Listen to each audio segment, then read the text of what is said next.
So hello everyone, welcome to DSU insider. So आज की इस वीडियो में हम बात करेंगे डीएसयू का स्टेप बाय स्टेप प्रोसेस क्या रहने वाला है एडमिशन्स के लिए 2025 में, क्योंकि बहुत सारे बच्चों के डाउट्स आ रहे थे कि हमें समझ में नहीं आ रहा है कि हाँ कंप्लीट स्टार्टिंग टू एंड है प्रोसेस क्या रहता है एडमिशन्स के लिए एंड काउंसलिंग क्या होती है। सो इस सब के रिलेटेड इस वीडियो को पूरा एंड तक देखना एंड चैनल को सब्सक्राइब कर देना। जैसी कोई अपडेट आती है डीएसयू की तरफ से हम अपने चैनल पर वाईटी वीडियोस के थ्रू इन्फॉर्म कर देते हैं।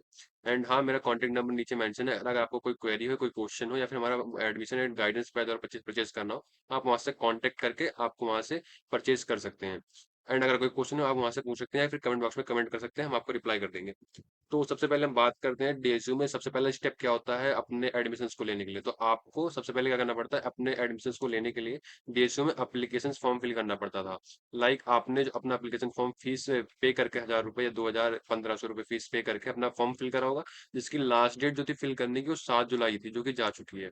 इसमें अब क्या करना होता है कि अपनी जो भी इन्फॉर्मेशन होती है, आपकी मार्कशीट, आपके नंबर, अपने पेरेंट्स का नाम, अपना नाम या फिर सारी डिटेल्स होती है, इसके अंदर आपको फिल करना होता है। एंड देन फिर आपको एक एप्लीकेशन फॉर्म रिलीज हो जाता है कि हाँ आपका जो एप्लीकेशन है वो सबमिट हो चुका है। उसके बाद आपको उसको प्रिंट करके अपने पास रख लेना होता है। देन आपका एडमिशन फॉर्म सबमिट हो जाता है। उसके बाद आपके नेक्स्ट स्टेप क्या होता है कि अगर बाई चांस आपके फॉर्म में कोई मिस्टेक्स हो गई है, गलती हो गई है, उसके लिए एक एडिटिंग विंडो ओपन होती है, जो कि 8 से लेकर 10 जुलाई 2025 तक ओपन हुई थी। इसमें जिसके फॉर्म में कोई गलती हो गई थी फिल करते टाइम स्टेप 1 में, उसके लिए विंडो ओपन होती है जिसमें वो अपनी डिटेल्स को एडिट कर सकता है या फिर अपडेट कर सकता है, जो आपने ऑलरेडी सबमिट करी थी during the period of application. Means आपने एप्लीकेशन फिल करते टाइम पे अगर कोई मिस्टेक हो गई थी गलती से या फिर कैसे भी, या फिर आपसे कोई जानबूझ के कोई भी मिस्टेक हो गई थी, देन उसमें आप एडिटिंग विंडो के अंदर करेक्ट कर सकते थे। सो इसमें बहुत सारे बच्चों ने जिसको मिस्टेक्स हो गई थी उन्होंने करेक्ट कर लिया।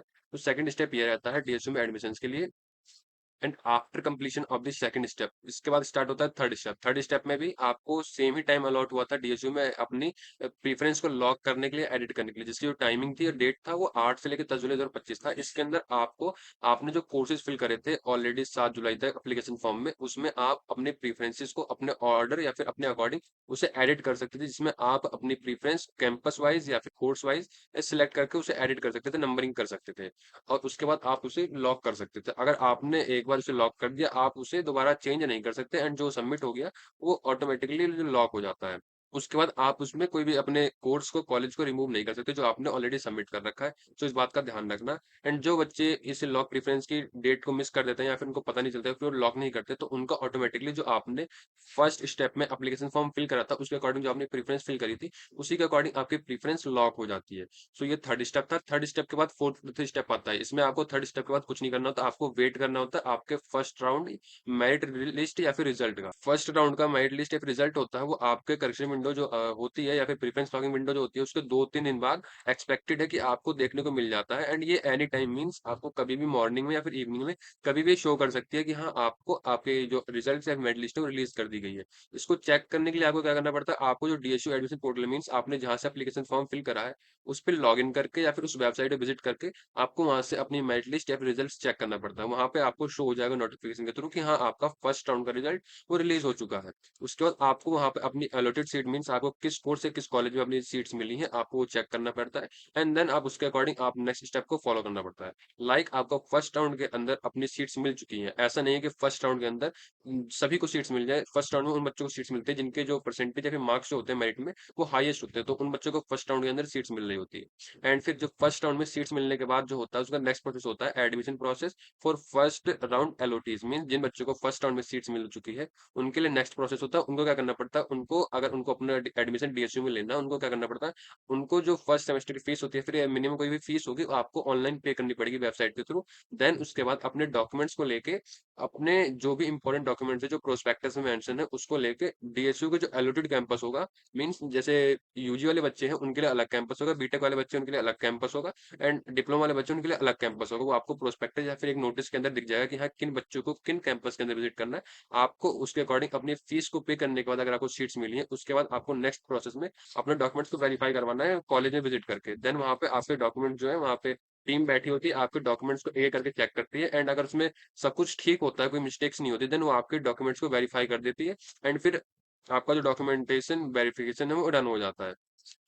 उसके बाद आपको डॉक्यूमेंट वेरिफिकेशन के बाद अगर आप घर आते हैं, देन आपको इवनिंग तक आपको शो करता है कि हाँ, आपका जो डॉक्यूमेंट वेरिफिकेशन है वो डन हो चुका है। उसके बाद आपके पास ऑप्शन होता है कि अगर आपको जो फर्स्ट राउंड में सीट्स मिली है, आपको उसी में एडमिशन लेना है, आपको पसंद है सीट एंड आप उसमें एडमिशन लेना चाहते हैं, देन आपको क्या करना पड़ता है, आपको अपनी सीट्स को फ्रीज़ कर देना होता है। मीन्स आपको नेक्स्ट राउंड में पार्टिसिपेट नहीं करना एंड आपको जो सीट्स मिली हैं वो कन्फर्म करनी है एंड आपको उसमें ही एडमिशन लेना है। तो उन बच्चों को फ्रीज़ करना होता है एंड बाय चांस किसी बच्चे को किसी कॉलेज में सीट्स मिल चुकी है एंड उसको कॉलेज पसंद नहीं है, उसे सेम कोर्स में दूसरे कॉलेज में एडमिशन चाहिए जो उसके अपर प्रेफरेंस है, मींस उसने जो प्रेफरेंस फिल करी थी, लाइक उसने जीएनडी कैंपस सेकंड नंबर पे फिल करा था एंड उसको चाहिए कि दोबारा कैंपस जो फर्स्ट नंबर फिल कर रखा है वो चाहिए। सो उसको क्या करना होता है, उसको अपनी सीट्स को फ्लोट करना पड़ता है, लाइक उसको एडमिशन को फ्रीज नहीं करना पड़ता, उसको नेक्स्ट राउंड के लिए फ्लोट करना पड़ता है कि हाँ, मेरी जो अपर प्रेफरेंस है उसमें एडमिशन मिल रहा हो और चूज करना पड़ता है float seat to be considered for higher preference in next round. Means आपकी जो हायर प्रेफरेंस है उसमें एडमिशन मिल रहा होगा आपके मेरिट के अकॉर्डिंग। एंड इस बात को नोट, जो आपको उसको ध्यान रखना है, if you are already a new seat in next round, the previous seat can not be claimed again. Means आपने जो सीट है फ्रीज नहीं करी है एंड आपको second round means next round के अंदर आपको कोई दूसरी सीट्स मिल चुकी है, देन आपको जो फर्स्ट राउंड में सीट्स मिली थी आप उसे क्लेम नहीं कर सकते। आपको जो सेकंड राउंड में सीट्स मिली है उसे ही एक्सेप्ट करना पड़ेगा या फिर अगले राउंड के लिए अगर आपकी सीट्स अपडेट होती थी तो देन अगले राउंड में आपको पार्टिसिपेट करना पड़ता है। एंड अगर आपको फर्स्ट राउंड के अंदर सीट्स मिल चुकी हैं, भले ही आपको सीट्स पसंद हो या ना हो, अगर आपको डीएसयू में एडमिशन लेना है, देन आपको आपकी फीस पे करनी पड़ेगी नेक्स्ट राउंड में पार्टिसिपेट करने के लिए। चाहे आपको वो सीट्स पसंद हो या ना हो, आपको पे ही करना पड़ेगा अगर आपको नेक्स्ट राउंड में पार्टिसिपेट करना है। सो ये हो गया, फिफ्थ स्टेप कंप्लीट होगा। इसके बाद जिन बच्चों को फर्स्ट राउंड में सीट्स मिल चुकी हैं उनका सीट्स फ्रीज करना है, फ्रीज कर ले, फ्लोट करना है, फ्लोट कर ले, उनका ये प्रोसेस कंप्लीट हो जाता है। इसके बाद आता है नेक्स्ट राउंड, स्टेप 6, जिसमें होता है कि सेकंड राउंड की मेरिट लिस्ट या फिर रिजल्ट रिलीज हो रहा होता है। तो इसमें जो फर्स्ट राउंड का जो टाइमिंग होता है बिल्कुल वो 1 वीक के बाद इसकी टाइमिंग होती है रिलीज करने की। इसमें आपको आपको जो सेम प्रोसेस रहेगा फर्स्ट राउंड का, उसके जैसे ही सेम टू सेम प्रोसेस में फॉलो करना पड़ेगा। अगर आपको सीट्स पसंद आती है, आपको डॉक्यूमेंट वेरीफाई करने पड़ेंगे। उसके बाद आपको सीट्स पसंद आती हैं, देन उसको फ्रीज करना पड़ेगा। अगर नहीं पसंद आती देन उसको फ्लोट करना पड़ेगा एंड अपने डॉक्यूमेंट्स को वेरीफाई करना पड़ेगा एंड अगर आपको सीट्स मिलती है देन आपको पेमेंट करके देन ही आपको डॉक्यूमेंट वेरिफिकेशन के लिए जाना पड़ेगा। तो ये प्रोसेस है स्टेप 6 का, सेकंड राउंड मेडलिस्ट का। इसके बाद जिन बच्चों को सेकंड राउंड में सीट्स मिल चुकी हैं एंड उन्होंने अपनी फीस सबमिट कर दी है, उन्होंने अपनी सीट्स को फ्रीज कर दिया, फ्लोट कर दिया, एंड इसके बाद आता है स्टेप 7, जिसमें आपका थर्ड एंड फाइनल राउंड होता है, जिसमें आपको मेरिट लिस्ट या फिर रिजल्ट्स देखने को मिल रहा होता है। इसमें आपको सेम प्रोसेस जो आपने फर्स्ट राउंड या सेकंड राउंड में करा, आपको सेम प्रोसेस ही फॉलो करना पड़ता है अपने डॉक्यूमेंट्स को वेरिफिकेशन करने के लिए, फीस पेमेंट के लिए या फिर आपको सीट्स फ्रीज या फ्लोट करने के लिए। एंड इस बात में आपको ध्यान रखना, अगर थर्ड राउंड जो लास्ट राउंड है, इसमें आपको नेक्स्ट राउंड में फ्लोट करने का कोई ऑप्शन नहीं होता। आपको थर्ड राउंड के अंदर, फाइनल राउंड के अंदर जो भी सीट्स मिली है, आपको उसको कंफर्म एंड एक्सपेक्ट ही मींस एक्सेप्ट ही करना पड़ता है कि हाँ, आपको उसी में एडमिशन लेना है। आपके पास कोई चांस नहीं होता कि हाँ, आपको नेक्स्ट राउंड में कोई अपनी अदर प्रेफरेंस मिल सके जो आपने अपर प्रेफरेंस फिल करी है। आपको जो सीट्स है वो आपको एक्सेप्ट ही करनी पड़ेगी, जो आपको सीट्स अलॉट हुई हैं। एंड जो first second third round complete होने के बाद अगर कुछ सीटें बच जाती हैं या फिर किसी बच्चे ने इस एडमिशन प्रोसेस के थ्रू अपनी सीट्स को कैंसिल करवा दिया है एंड अपना रिफंड क्लेम कर लिया है, देन उन बची हुई सीट्स के लिए एक राउंड होता है स्पोर्ट राउंड। मींस जो सीट्स बच जाती हैं जिसमें बच्चे एडमिशन नहीं लेते या फिर किसी कारण से सीट बच गई, उसके लिए स्पोर्ट राउंड होता है। जिन बच्चों को अभी तक कोई सीट्स नहीं मिली है, स्पोर्ट राउंड में वो बच्चे पार्टिसिपेट कर सकते हैं। इसके अंदर आपको बैकेंड सीट्स मिलती हैं। इसमें ज्यादातर जो सीट्स होती हैं 1 to 5, किसी में 10 सीटें, किसी में 2 सीटें, इसे अकॉर्डिंग ही मिल रही होती।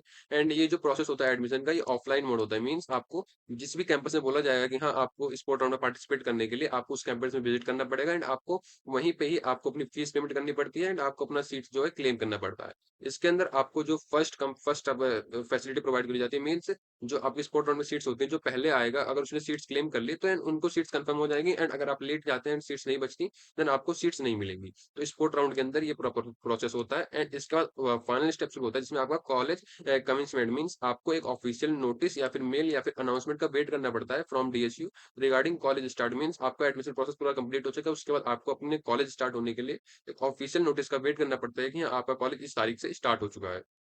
एंड जो कॉलेज का फर्स्ट डे होता है उसके दिन आपको होता है कि ओरिएंटेशन प्रोग्राम। मींस आपको कॉलेज के बारे में, आपके कोर्स के बारे में वहाँ पे बिल्कुल एक ओवरव्यू मीटिंग रखी जाती है, जिसमें आपको सब कुछ ओवरऑल समझाया जाता है कि हाँ, आपको क्या करवाया जाएगा, आपसे आपका वेलकम करा जाएगा, उसमें ये सब चीजें होती है ओरिएंटेशन प्रोग्राम के अंदर। एंड उसके बाद नेक्स्ट डे से आपको आपका जो रेगुलर क्लासेस होंगी वो स्टार्ट हो जाएंगी। सो पूरा ये प्रोसेस रहता है डीएसयू में एडमिशन लेने का।